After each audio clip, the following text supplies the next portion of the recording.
Two friends attempt one of the toughest climbs in Alaska. Yeah? One is horribly injured. Do they wait for rescue or risk a treacherous descent? Do you want it? The choice is tearing them apart. I want off this mountain! Help isn't coming. And the mountain is trying to kill them any way it can. Avalanches are roaring everywhere. It's bad. It's war.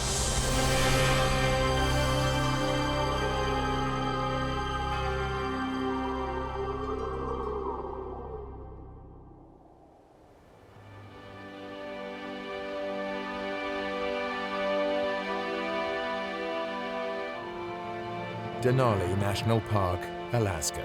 6 million acres of wilderness dotted with spectacular glaciers and rugged mountain peaks. It's a magnet for extreme climbers like Dave Nyman and Jim Sweeney.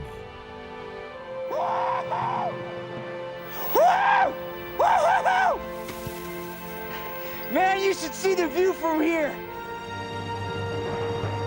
This is an area as big as England. We were the only climbers in the whole Alaska range that we knew of. Jim Sweeney's idea of heaven is taking on a treacherous rock face with his good friend Dave Nyman, the man who taught him to climb. We've had great times in the mountains, thousands of hours, and we've taught each other a lot. Hey, come on, Nymo! Come on, keep up, slow coach! Great, Jim. Jim is a better climber overall than me. Dave and Jim are attempting a route up Mount Johnson that no one has conquered before, though many have tried. It's called the Elevator Shaft, a 2,000-foot ice climb in a wall of granite. I was looking for something steep and hard to do. I'm a fighter, you know. I grew up as a boxer. I fought every kid in town. Because a climb is not just the act of climbing, it's also how you interact with your partner, what kind of trust, what kind of knowledge you have of what your partner would do if something happens.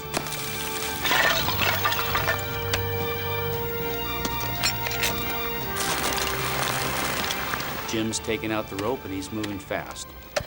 He gets up to the end of each length of rope and he keeps pulling me up behind him. You just forget what's going on when you're going up. I'm climbing. I'm not thinking about anything else. I want to go up.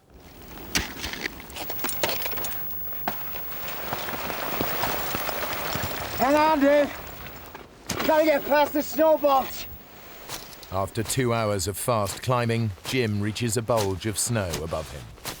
I'm looking for ice. I'm looking for something hard to get some purchase in.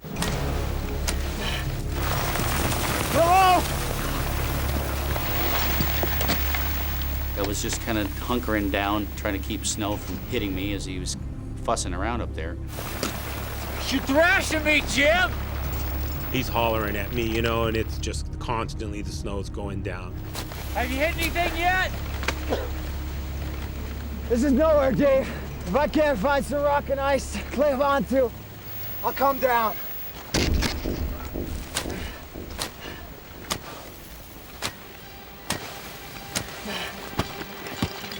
Ah!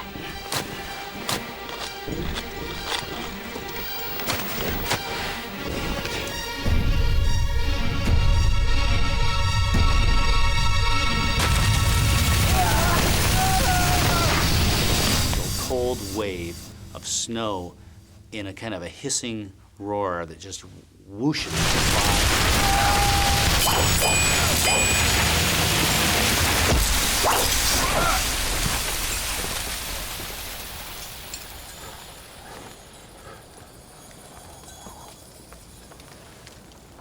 He's not moving.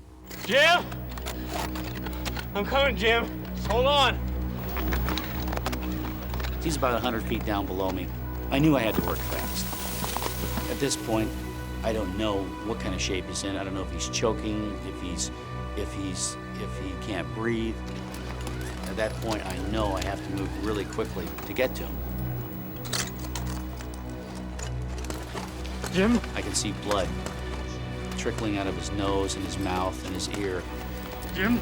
I touch him, and immediately he comes to life.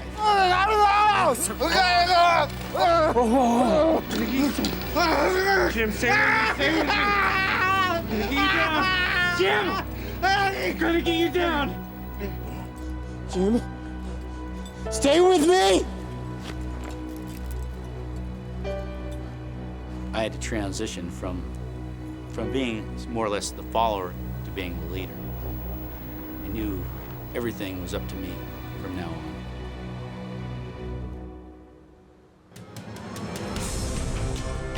Dave's first task is to get Jim out of danger. He has to lower Jim's dead weight 1,000 feet down the near vertical rock face of the elevator shaft. Over several hours, I would lower him below me, and I'd drop Jim down another full length of rope, maybe 165 feet. Jim, I need you to wake up! Jim!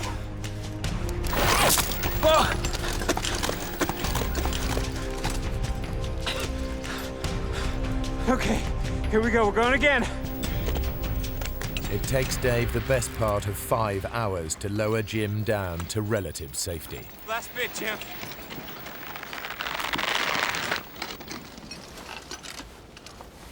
Jim. Damn it, Jim.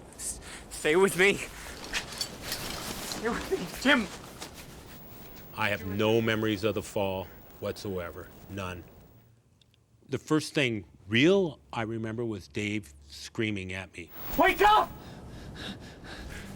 Come on. Stay with me. Dave and Jim are still 5,500 feet up Mount Johnson, in an area rife with avalanches.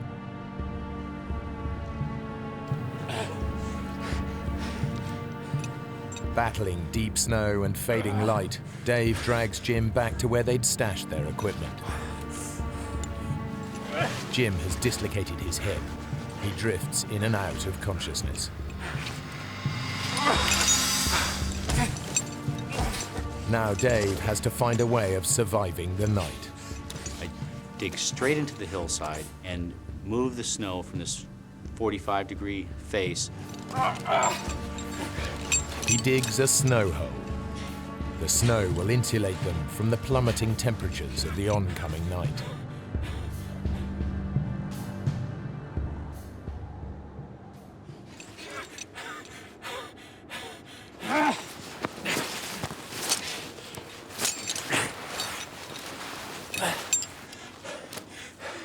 Okay, Jim. Let's get you safe.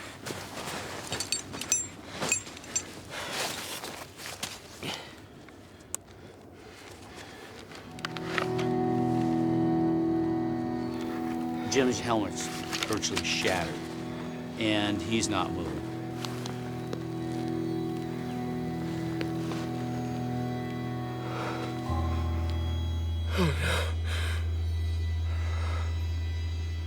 At that point, I realized that this has gone from bad to even worse. I know with a head injury, you know, if your brain starts to swell, fluids build up, that can pretty much be the end of you. There's all these different things going through your mind. If the weather turns and I don't get word out, we're gonna be in a world of hurt. If I go travel alone on the glacier, am I just gonna fall in a hole and Jim's left by himself anyway? You don't know what the right answer is.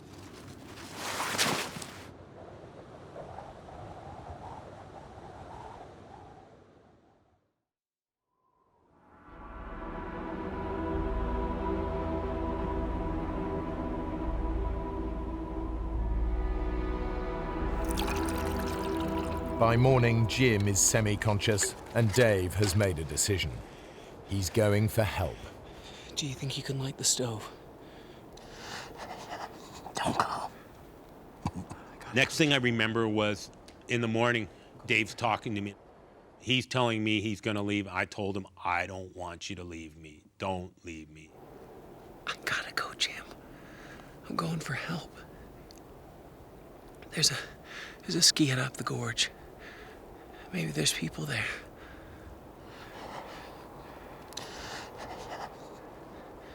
They might have a radio. We'll get a plane and be out of here in no time. I'll be back in a few hours, okay?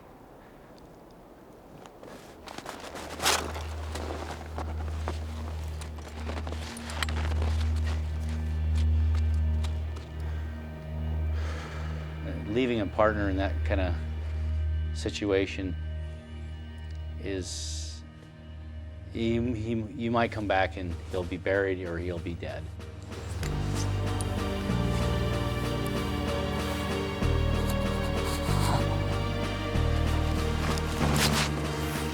First, Dave skis a mile down Mount Johnson to the glacier, which runs like a motorway through the mountains. The ski hut is then a 7-mile struggle uphill, a dangerous route across crevasse-cracked terrain. Generally, if you fall in a crevasse on that glacier, there's really no hope for you. You're gone. You're gone from the world. You might end up 1,000, 2,000 feet down, straight down. It's pretty frightening.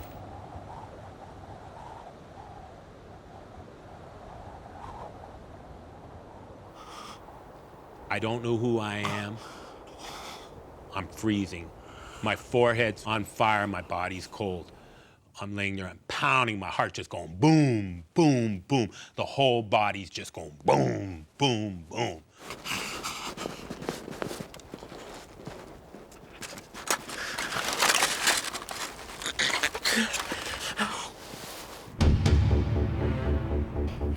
After 6 hours hard skiing, Dave reaches the ski hut.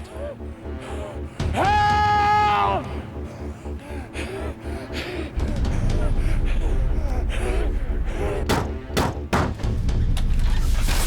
Yeah, radio. Radio. No. Oh, great.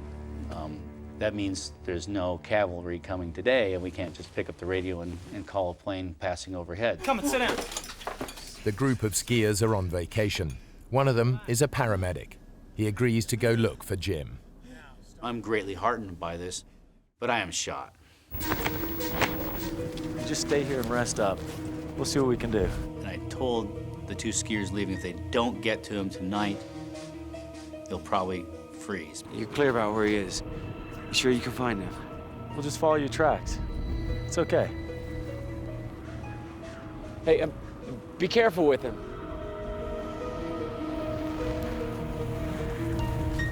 Unable to radio for help, Dave and one of the skiers tramp out a giant SOS in the snow.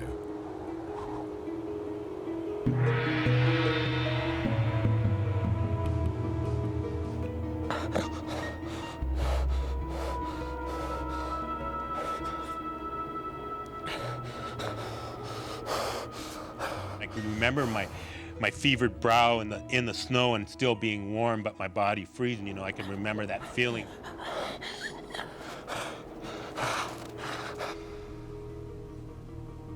We spent a lot of time together. We've been through a lot of different things. Hang in there, buddy. Jim would never give up. Miles away, alone and exposed on the mountain, Jim is losing his grip on reality again.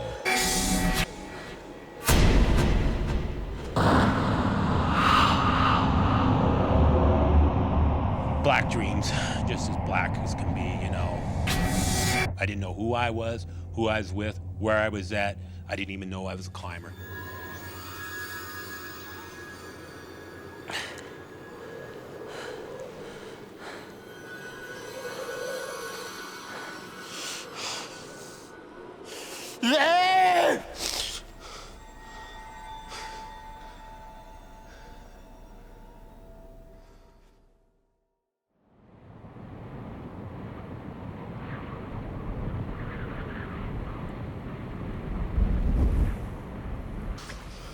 The next morning, Dave heads out to try and find the rescue party. They're already on their way up the glacier. They're towing a sled. My heart leaps. Oh, great, great. They're coming back. They've rescued Jim. And then I think there's no way they can ski as fast as they're skiing, towing Jim. Then my heart just drops. Where's Jim? Didn't you find him? Look, we skied all the way over to the base of that shaft thing. That's a hell of a climb. He explains to me that they looked up and they saw a few avalanches coming down, and they decided that they didn't have the proper equipment. It's too dangerous. Getting more people killed won't help anyone. I'm trying not to be angry. I can't believe what I'm hearing here. Will somebody come with me? I'm taking that sleeping bag. You go up there, and you're gonna die. I could feel them looking at me when I was skiing, because I was putting any anger I had right into my plan to save Jim. At that time, the clock was ticking. Every second I felt counted.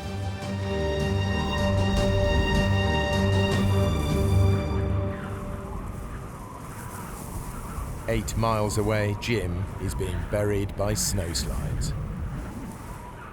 I'd realized I was somewhere bad. I'm totally encased in snow. I'm going, where the hell's Dave? I raced down the glacier. Maybe what I covered in 6 hours took a half hour, going downhill. And so I made it in no time down to the camp and just started grabbing gear. Dave heads back up to Mount Johnson, to the snow hole where he'd left Jim 30 hours earlier.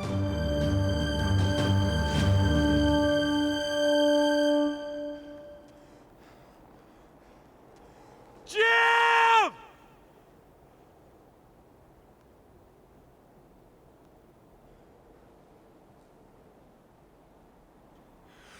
Jim! I heard probably the most beautiful sound I've ever heard. Oh!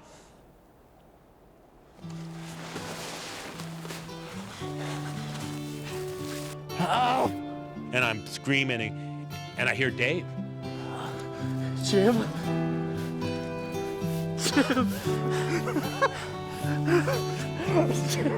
He's buried in a snowslide.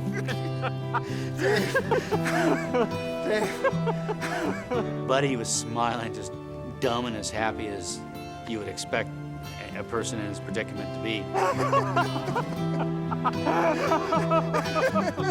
I'm crying, I'm back to the helplessness, crying, fighting, I can do both. Feel sorry for myself and fight.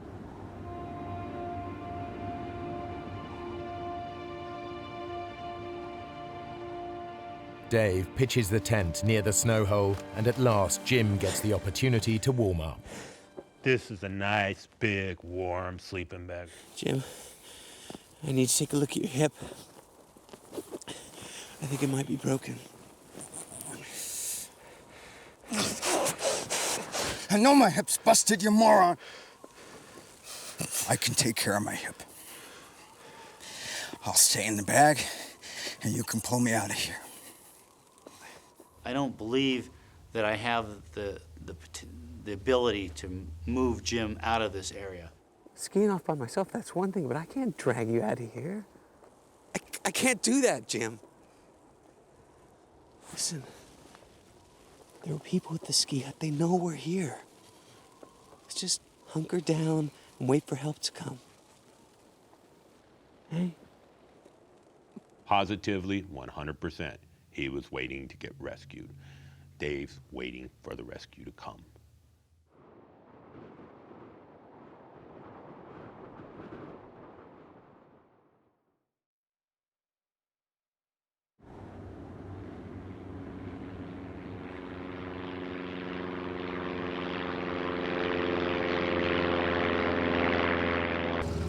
Mark Niver and his wife Roberta are flying over the Ruth Glacier looking for a place to land for a romantic picnic. It was the place that Mark had proposed to me. It was our anniversary, so we decided to go up there. That was our plan. Stay up there for an hour or two and have some lunch and kind of walk around and we wanted to enjoy the sights because it's just such a gorgeous area up there. As we turned, I could see that the weather doesn't look all that great. I don't think we should land. I think we better go home. Okay, hon.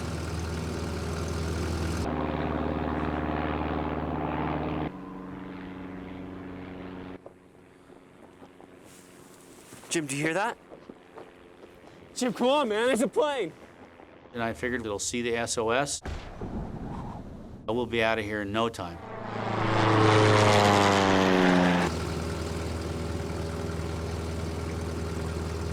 Roberta, look, SOS.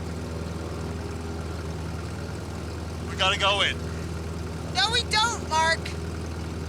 Roberta doesn't want to risk landing. She's 7.5 months pregnant.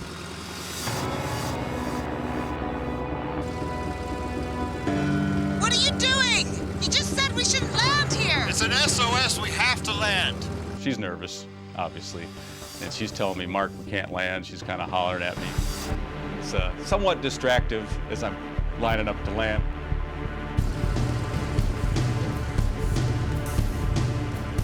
In the poor light, Mark can't tell if it's 3 feet or 30 feet down to the snow.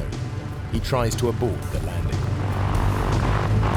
At elevation, you know, the air is pretty thin. The engine doesn't perform at all like it should.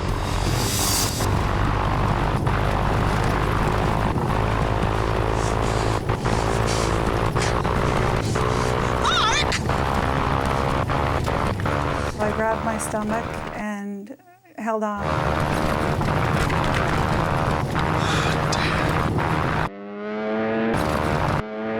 And all of a sudden, we just fell out of the sky.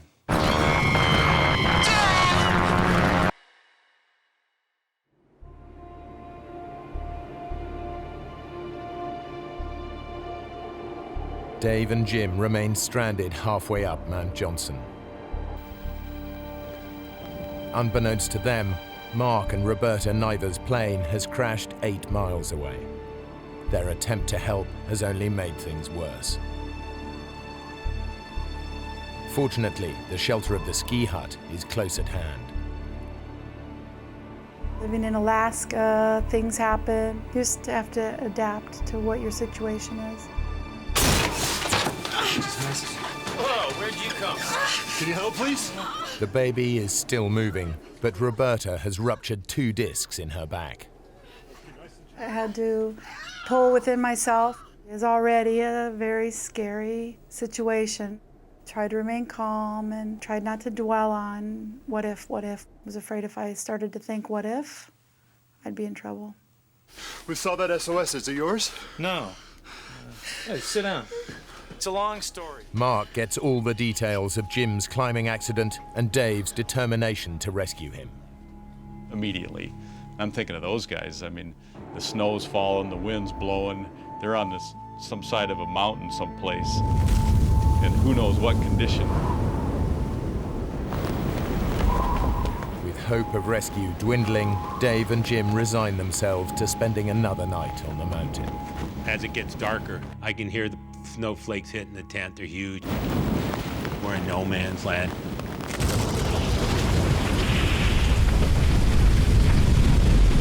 Maybe before midnight, we started hearing activity of avalanches in the area.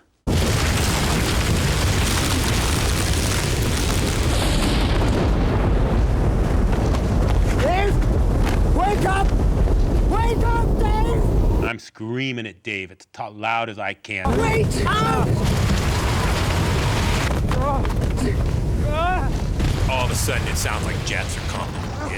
It's like sitting right under a 747, just this roaring noise. The winds pushed ahead of an avalanche can reach hurricane force. Jim and Dave are in the crossfire. It's louder than a Pink Floyd concert. It's louder than any noise I've ever heard, and it's right above us. We just started praying. I don't know who else to turn to.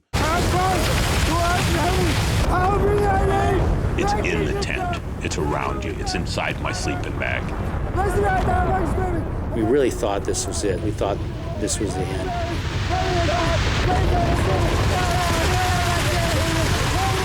But we're saying these prayers just constantly, 3 every minute for hours. numerous times we were hit by 100-mile-an-hour wind blasts and just pelted with snow, but the big one didn't come.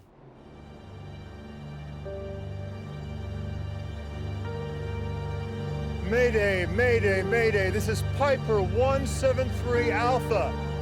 Mark's attempts to get a call out are hampered by the surrounding mountains that block the radio signal. Only a plane flying directly overhead will hear his call. We've crashed on Ruth Glacier. Do you read me? Over.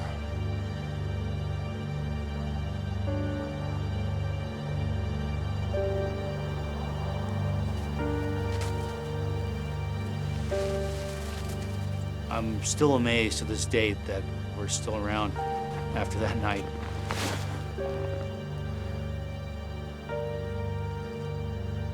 Dave? Jim has no intention of spending another night on the mountain. Okay, Dave.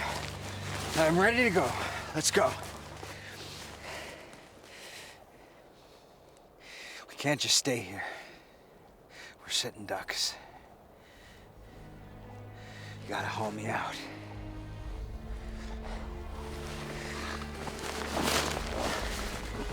We can make it down to the glacier.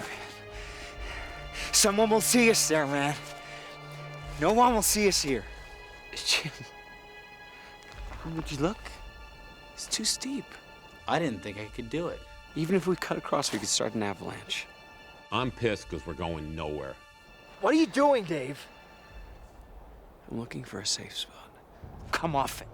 There is no safe spot in this whole valley. We just gotta get out of here. We're moving over there. That won't make any difference.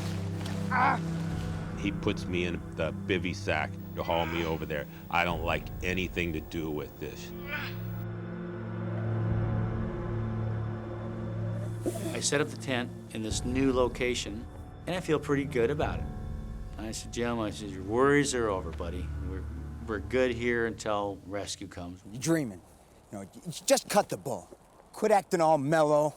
There's nothing mellow about this. You are always trying to swim upstream. What are you talking about? He's not fighting it. He's just kind of, letting it take him for a ride. No, I wish I could stand up and walk off this thing. We would be down in an hour if I could stand up, We gotta fight. What the heck are you talking about? Man against nature, what a bunch of crock of BS. I want to go down, Dave. Do you want to live? Do you want to live? Then do what I tell you to for once.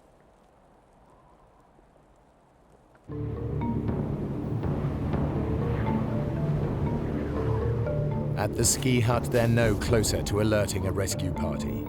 The food supply is running low, and the strain is beginning to show. There is nothing. Nobody there. I don't know how much longer I can do this, Mark.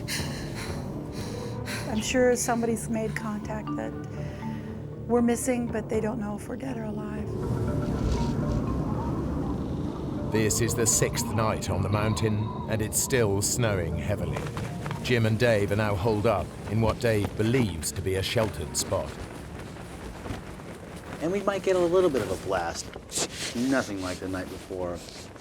Just feeling good. Yeah, I was right with my assessment. I put us in a safe place.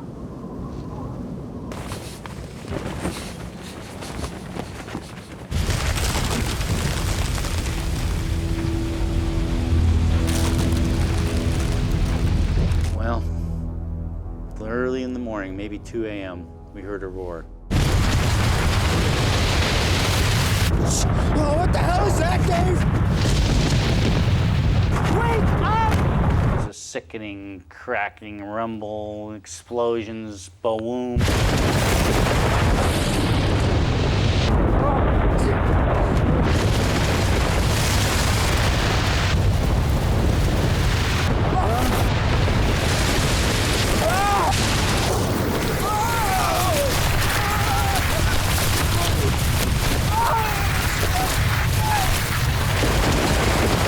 Fly downhill 200 feet, 300 feet.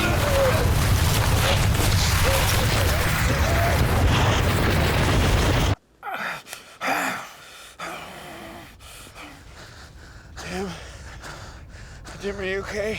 were completely buried, 100% encased in snow. And my hips just screaming.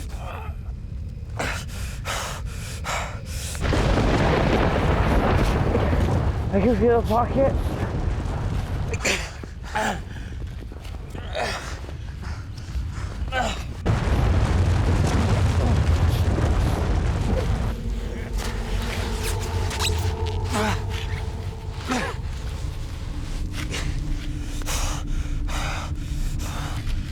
And he pulled me out of the snow.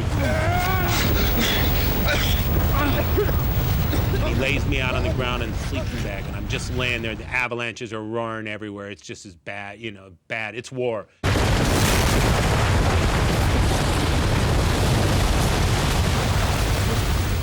We're just laying out there with nothing. We can't find anything. There's nothing left, Dave! I was just scrambling like a madman. The shovel, it's the key survival tool you have in the mountains. Come on, man! Before another one comes! That's it! Come on, keep digging! Keep digging! Keep digging!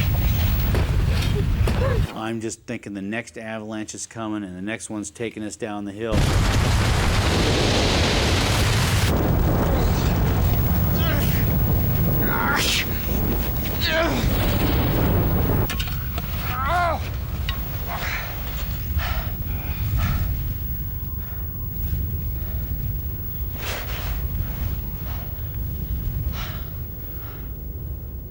You really could care less about the other person. Sure, you love the guy, but hey, at a certain level, you think about yourself first.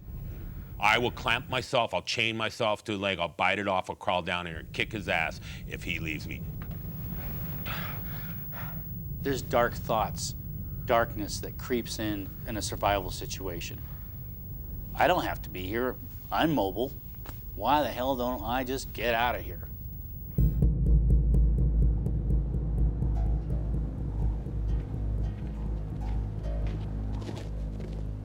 Eight miles up the glacier, Mark Niver is clinging to one hope. This morning, the jet that takes him to work on the Alaskan oil fields will be flying directly overhead. It's their best, maybe their only chance to let people know where they are. My dad flies that plane. I know the whole crew. I know that they'll be tuned in. Mayday, mayday, mayday. This is Piper 173 Alpha. Over. Hello, Mark. Is that you? Over. How are you doing? Who is this? Over. Mark, we don't read you. Please reply. Over. Hello, do you read me? Over. The pilot can't hear Mark. Repeat, where are you? Over. Mayday. But he can hear the clicks on his radio. So it's 1 click yes, 2 clicks no. After 7 days, the word is out. Understood. But rescue is impossible until the weather breaks. And no one knows if Jim and Dave are dead or alive.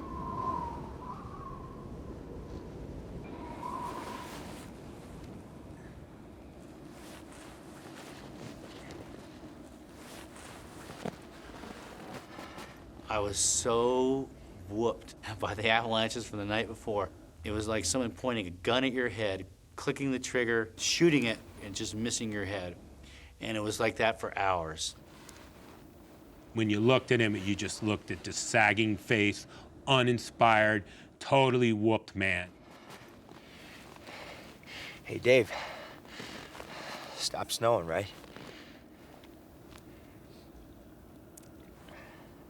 It's time for me to take over and tell Dave what to start doing.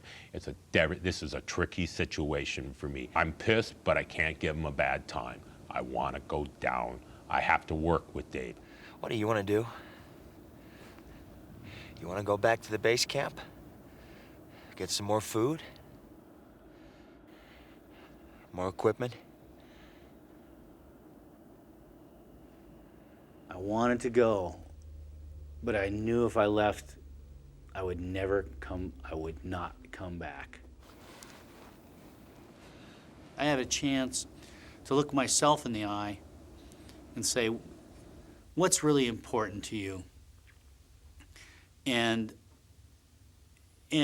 is your life worth more than this person's? What's happened to you, Dave?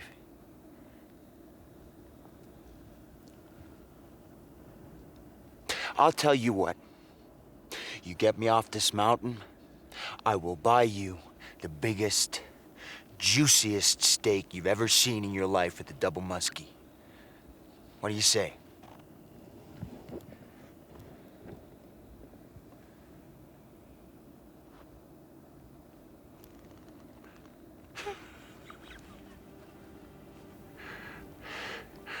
I want a 36-ounce filet mignon. There's no such thing. That's what I want. Well, then that's what you're gonna get. That was a huge, huge turning point for me, having that opportunity to leave and then just really deciding with 100% certainty that we were gonna make it together, that I'm not gonna leave him. So begins a back-breaking ordeal to drag Jim down the mountain. Start to shovel the trail, pack it down, then it'd go back and pull Jim.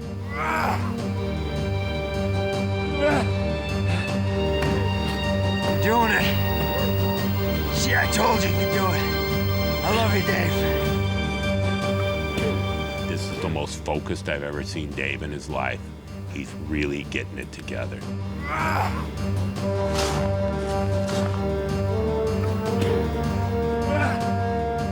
Inch by inch, foot by foot, we're moving down the valley.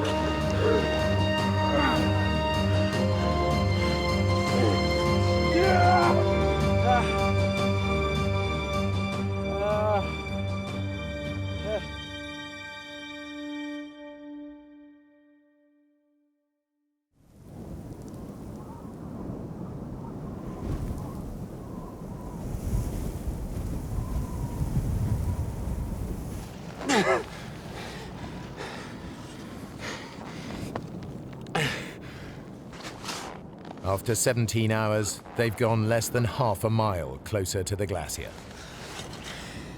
Dave? Dave? You're doing it, man. You're doing it.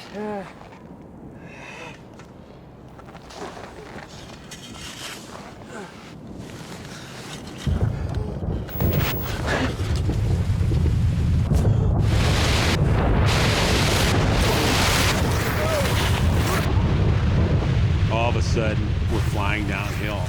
I'm screaming bloody murder. And I pick up speed, and this is it. I'm falling. Free fall. Backwards. This is it.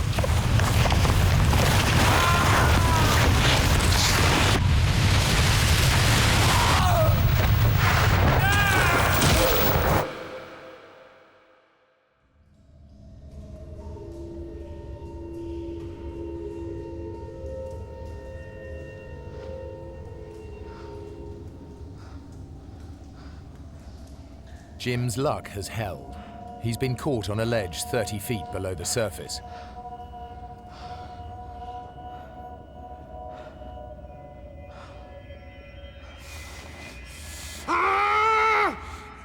Is that it? Is that all you got? I start screaming at God, you know. I'm telling him, I can take more. I can take more. Come on! I can take more!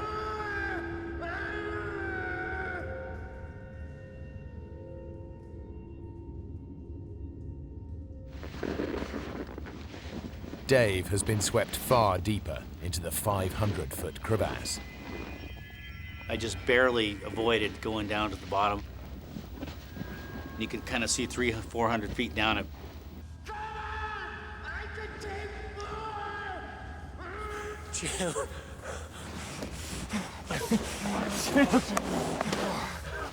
Jim. Oh, Jim. There's a ramp. And he says, Jim. He goes, there's a way out.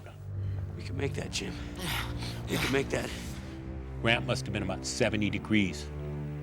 It was just ridiculous. Okay, Jim. On the count of 3. 1, 2. Ah! And again. 1, 2. Ah! That's the stuff. That's the stuff. Good, Jim. You're helping me. I'm looking right up at Dave. He's looking right down at me. This is gonna be a lot of work. Hold yourself there. I'm holding me. I'm holding. Come on. 1, 2, 3. It's total team effort. It's total us working together. I had to try to get him up this ramp. Come on, Jim, you gotta help me. I didn't have an ice axe, didn't have a shovel. Now my precious shovel is gone. Get on you, man, hold it. We're probably moving a foot at a time. Sometimes we're probably only making 4 inches on a pole.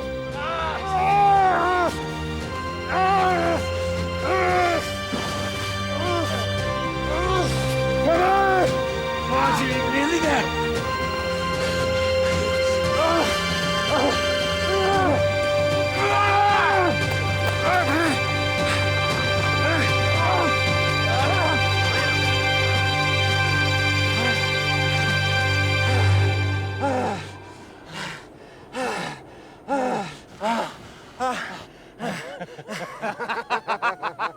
We're laughing. We're out of the crevasse. We're laughing.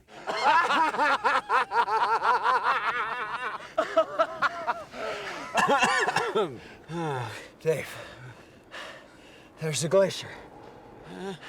Let's just go for it. Let's toboggan down right now.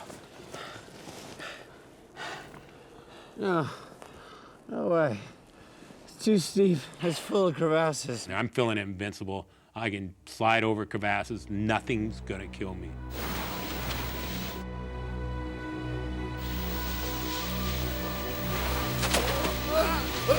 I'm sliding out of control down the gorge.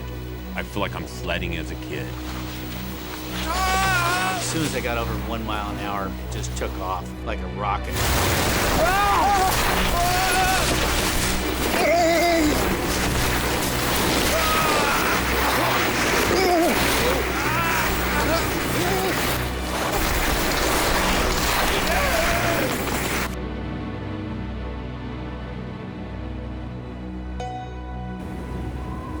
It doesn't look like we're going to be able to get in today at all. Visibility is too bad. Over.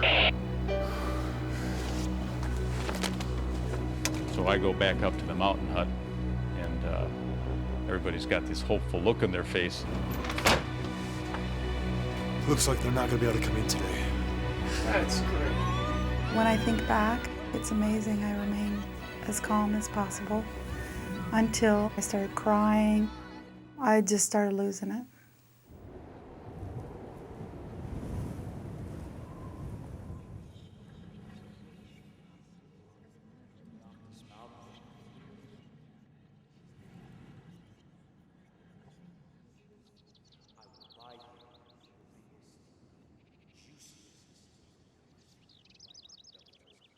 I swore I could hear voices, and I don't know if I'm going crazy. I could hear birds chirping, seemingly miles away.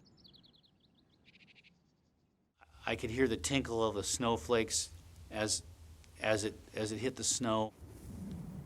My senses became very acute.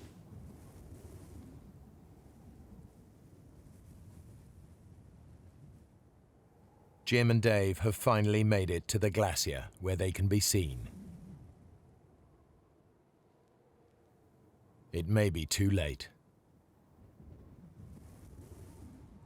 I am starving.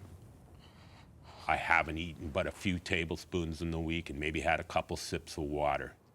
If we don't get picked up now, I'm gonna die soon.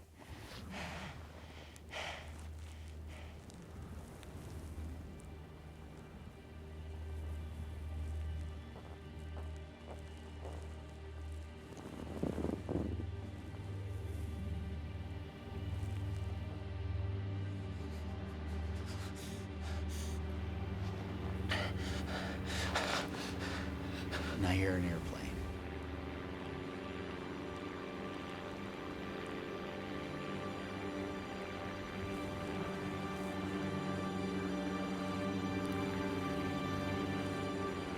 see a little red dot coming up the glacier.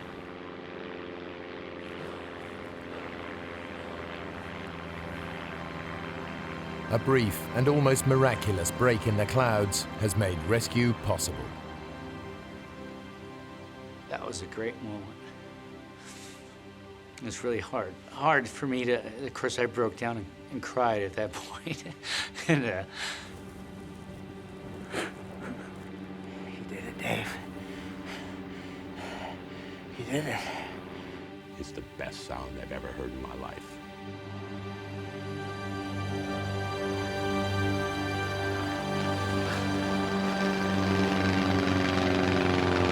God, it's like we're at the pearly gates. I mean, he's right there. He's circling over us. He keeps tilting his wings at us. Get your act together. he's saying, "Don't cry, stand up, you're a hero."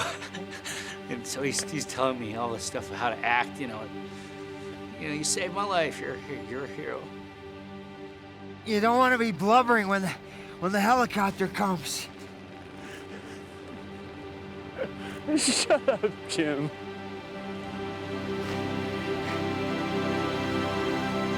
Alerted by Mark's radio, planes have been flying above the clouds searching until the weather suddenly cleared. Those few minutes of sunlight have saved them all.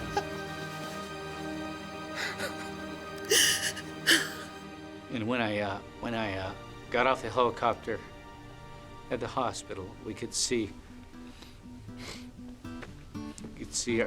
our friends all lined up on the fence. It was great. Of course, my mom was happy to see I was the one that was walking. I smoke dope the whole time I'm in the hospital. My buddies show up with a bunch of beer. It's like a party every day in my room.